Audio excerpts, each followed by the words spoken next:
کچھ لوگ پکڑے گئے، حکم ہوا کہ فدیہ دو، جزیہ دو، آزادی پاؤ، لیکن کچھ ایسے تھے جو فدیہ نہیں دے سکتے تھے۔ تو جانتے ہو میرے مصطفیٰ جان رحمت نے ان سے کیا کہا تھا؟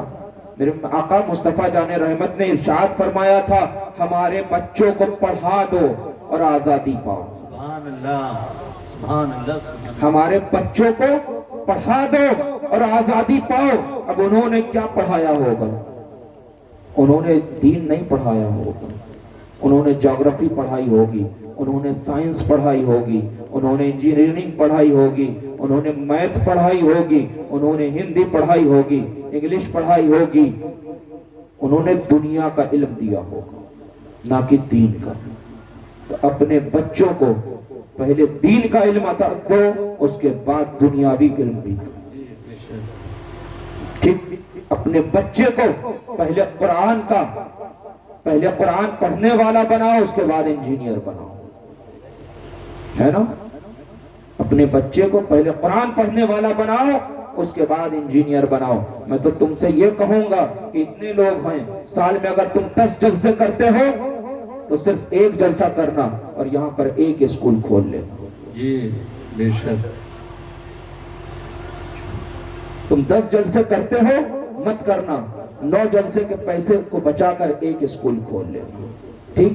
اور مسجد میں کام چل رہا ہے، جی آپ لوگ اس میں تعاون کریے۔ آج ہماری ماں بہنیں بے پردہ گھوما کرتی ہیں۔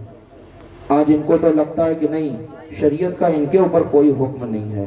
تو بس صرف ایک بات بتاتا ہوں کہ امام حسین رضی اللہ تعالیٰ عنہ فرماتے ہیں کہ عورت کا پردہ کرنا ایک شہید کے خون سے زیادہ افضل ہے۔